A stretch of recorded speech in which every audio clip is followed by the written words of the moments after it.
I've got some new recipes for you just in time for Easter.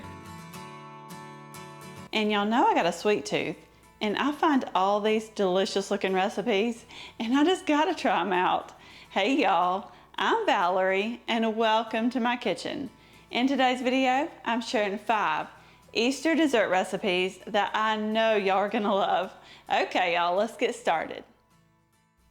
This banana delight is guaranteed to be a hit. And to make it, we're going to start with the bottom layer first, which will be the crust. You'll need an 11-ounce box of Nilla Wafers. And I'm pouring that whole box into my blender, and I'm going to blend them into fine crumbs. And if you don't have a blender, you could always put them in a gallon-sized Ziploc bag and beat them with a rolling pin and crush them that way. Just get them as fine as you can get them. So to those Nilla wafer crumbs, I added 1/4 cup of brown sugar and 1½ sticks of melted butter. Now I'm just going to blend it a little more to get that brown sugar and butter mixed in good. I'm making this in a 9x13 baking dish. I probably should have sprayed it with nonstick spray, but I didn't. I just poured in all of those crumbs, and then you're going to smooth them out into an even layer. And I find it easier to just use the bottom of like a large measuring cup to do that. You want to pack them down good. And when you get that done, we're going to set it aside so we can start on the next layer. In a large bowl, I added 1½ blocks of softened cream cheese, that's 12 ounces, along with 1½ cups of powdered sugar. Then you're going to mix that until it's smooth. You'll need an 8-ounce container of Cool Whip. It's just a small one. We're going to use it all, but right now you're only going to add in 1 cup. Now I'm just using my mixer, and I'm going to mix it until everything is well combined. And then I scrape the sides of the bowl down just to make sure I didn't miss anything. Then you're going to grab that crust, and we're going to add that cream cheese mixture evenly on top of that crust. And when you spread it out, just try to do it gently. That way you don't disturb that crust on the bottom. Y'all have to let me know what your absolute favorite dessert is. I've got a lot of favorites, but the best thing ever to me is my daddy's cherry cream cheese pie. Okay, back to the banana delight. After you get it smoothed out, we're going to set it aside so we can start on the 3rd layer. In a large bowl, I added 2 small boxes of instant banana cream pudding and 3 cups of milk. And I just used 2%. And I mixed that until it was smooth and thickened. Now you're going to grab that casserole dish, and before we put that pudding layer on, you're going to add a layer of sliced bananas. And I used about 2 bananas. Now we're going to add that pudding on top. I tried to dollop it on there evenly, and then you're going to do your best to spread it out without moving those bananas all over the place. And to finish it off, we're going to add the rest of that container of Cool Whip.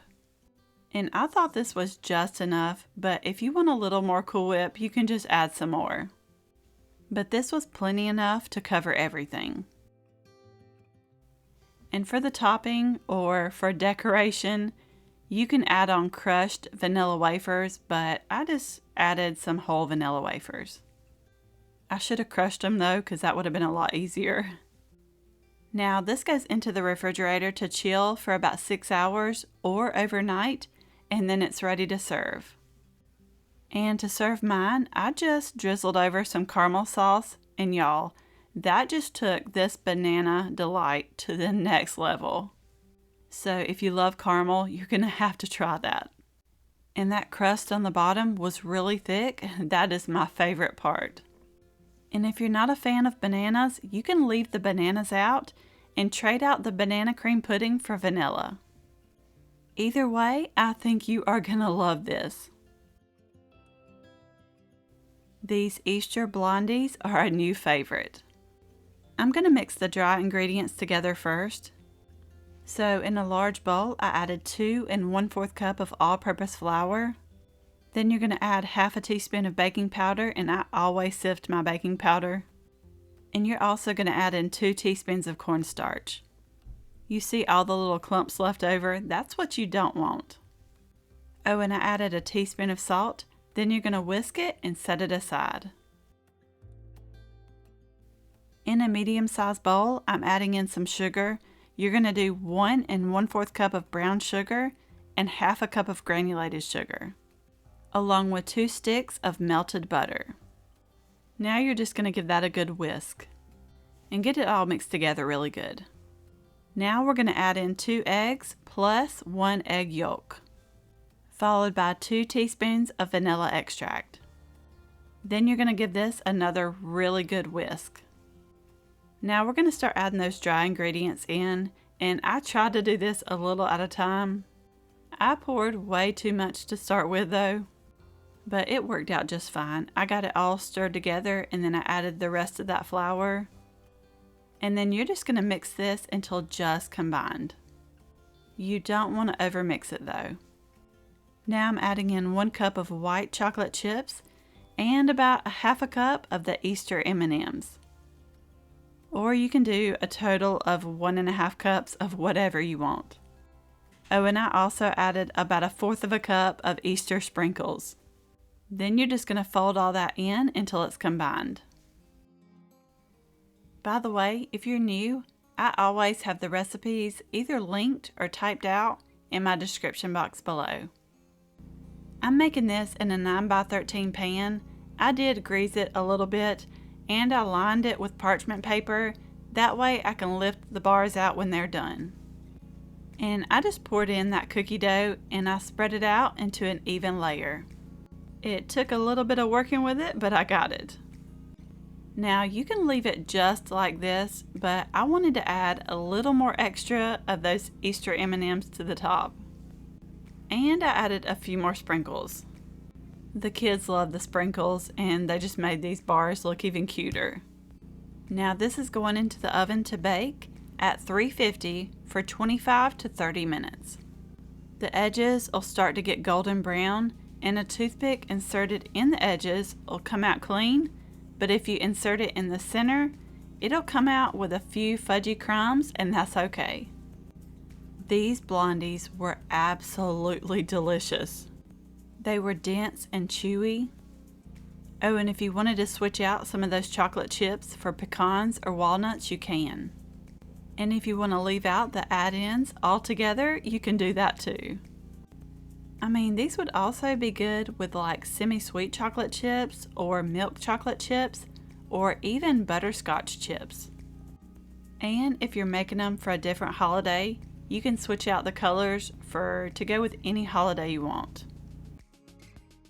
I really wish y'all could have tasted these, but I had to show you what the inside looked like. It was dense, fudgy, and perfect. I will definitely be making these again. These Easter dirt cups are the cutest, and I'm telling you, the kids are gonna love them. In a large bowl, you're gonna add in 2 cups of the instant chocolate pudding mix, along with 4 cups of cold milk. You can use 2% or whole milk. And I added that milk a little at a time, that way it would mix in better. If I add it all at once, it just splashes out and milk just goes flying everywhere. You just want to mix it until it's as smooth as you can get it and it's all thickened up. Now you're going to fold in 8 ounces of Cool Whip topping, or Great Value whip topping in my case. And just in case you're wondering, this will work just fine with the sugar-free instant pudding mixes and the reduced fat Cool Whip. I got that Cool Whip all mixed into that pudding. Now we're going to set it aside so we can start putting everything together. I had to show y'all I was short a little bit of pudding because this one right here wanted some. Now you're going to need about 25 Oreos. I just blended them up in my blender, but you could also put them in a bag and crush them with a rolling pin. I found these 9-ounce solo cups at Walmart and they worked out perfect. I just added about 2 tablespoons of those crushed Oreos to the bottom of that cup. And then I used my cookie scoop for this. And I just scooped some of that pudding mixture in, and I filled it about 3/4 of the way full. Then you're going to top it with a couple more tablespoons of those crushed Oreos. I just gave it a little shake just to spread out those cookie crumbs. I got some Peeps. I bought one of every color, but really you'll only need one package. And I put a toothpick in the bottom of that Peep, and then that'll help it to stay standing up. And I'm just going to place some of the robin eggs around it just for decoration. But I'll give you another option if you like coconut. You could also put some coconut in a Ziploc bag and just put like a drop of green food coloring and shake it up, and that kind of resembles grass. I've seen it that way too, and that is really cute. Oh, and you could also use the actual Peeps, the little chick, instead of the bunnies. But I thought the bunnies were absolutely adorable. I would have been able to get 8 out of this recipe, but I only got 7 because Lainey got the rest. But they turned out so cute, and the kids went crazy over these. The only thing I wish I would have done different is get those speckled eggs that are filled with chocolate instead of getting the Whoppers. This carrot earthquake cake was out of this world good. Over on the stove top in a medium-sized pot, or you probably want a bigger one, I added 1 stick of butter and I let that melt down. Then I added in 8 ounces of softened cream cheese. I did cube mine up just to try to help it to melt down a little better, but that still didn't work. So I worked with it a little bit until I got it combined and it all melted together. Then you're going to add in 4 cups of powdered sugar. And I know that's a lot, but trust me on this one, it is amazing and it's for a special occasion, so just go ahead and add in the 4 cups of powdered sugar. And I did add it a little at a time until I got it all mixed in. Then we're going to remove it from the heat and set it aside for just a little bit while we make the cake. In a large bowl, you're going to add in 1 box of carrot cake mix. And I always use Duncan Hines because you do want to make sure it's a 15.25 ounce box. I'm also adding in a small 8 ounce can of crushed pineapple that I drained very well. And we're not following those directions on the back of the box, by the way. I added 1/2 cup of milk, 1/3 cup of oil, and 4 eggs. Then you're just going to whisk it all together until it's well combined. I'll let mine mix for about 2 minutes. And this batter is a little on the thicker side, and that's okay. I just scraped down the sides of the bowl just to make sure I didn't miss anything. Okay, now you're going to grab a 9x13 baking dish or a pan, and I did spray it really good with nonstick spray. And to the bottom of that dish, you're going to sprinkle over about a cup of sweetened shredded coconut. I just eyeballed it, and that's about all I had left in this bag, so that worked out just perfect. And just try to lightly spread it out evenly. Then you're going to take that carrot cake batter and you're going to dollop it evenly over the top of that coconut. If you put it all in one spot, when you're trying to spread it out, that coconut is just going to go everywhere. So I try to evenly dollop it over and then gently spread it out. And after you get that cake mix or the cake batter in there, you're going to sprinkle over about 1/2 cup of white chocolate chips and about 1/2 cup of chopped pecans or walnuts.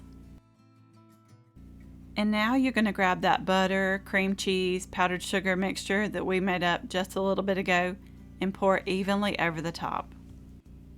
You just want to get it in there and spread it out. I like to use an offset spatula for that. And after you get it all spread out, make sure you cover everything. We're going to take that same knife and I'm just going to swirl. I'm just doing swirls all on the top of that cake. You're just going to lightly swirl that cream cheese mixture into that batter. Now this goes into the oven to bake at 350 for about 45 minutes. If it starts to brown too quickly, you can put a piece of foil over it, which is what I did. You'll know it's done when the edges are set and that center will still be just a tiny bit loose.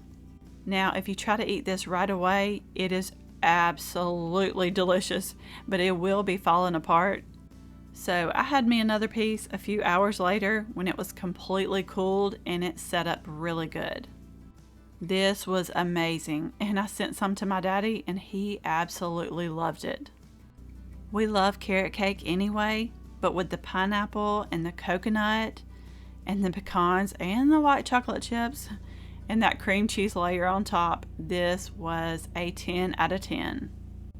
And I think it's definitely something you have got to try.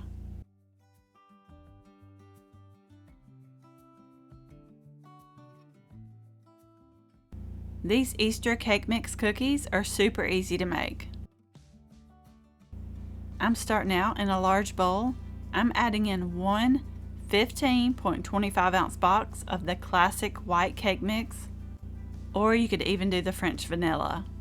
And we're not following the directions on the back of the box. You're going to add in 2 eggs and half a cup of oil. Then you're going to mix it until it's just combined. Just mix until you don't see any more dry cake mix left.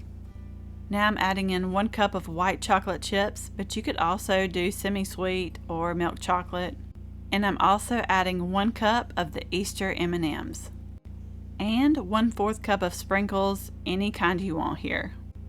Now you're going to fold all that in until it's combined. You'll have to let me know below what is your favorite cookie. Okay, now you're going to grab a cookie sheet, and I have mine lined with a silicone liner.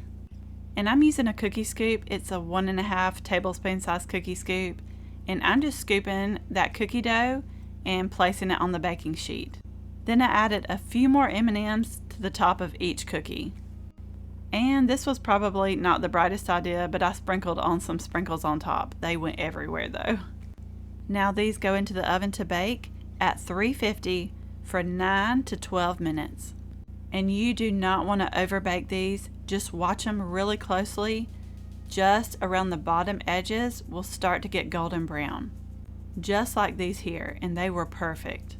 Sometimes the center will look like it's not done yet, but it is. As long as you see that golden brown around the bottom edges, they are good to go. And I only baked mine for 10 minutes. These were so good. They were easy to make. They were as cute as can be, and the kids loved them. And I'll tell you, just in case you've never had a cake mix cookie, they're not exactly like a cookie texture. They're a little more cake-like, but they are so good. Crunchy on the bottom, kind of crispy on the top, and kind of soft in the center.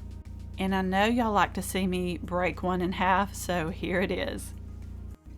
And this is something that the kids can help out with too. They will have so much fun. I really hope you enjoyed this video. You may also like this. Don't forget to subscribe down below for more easy recipes, and I will see you in the next one.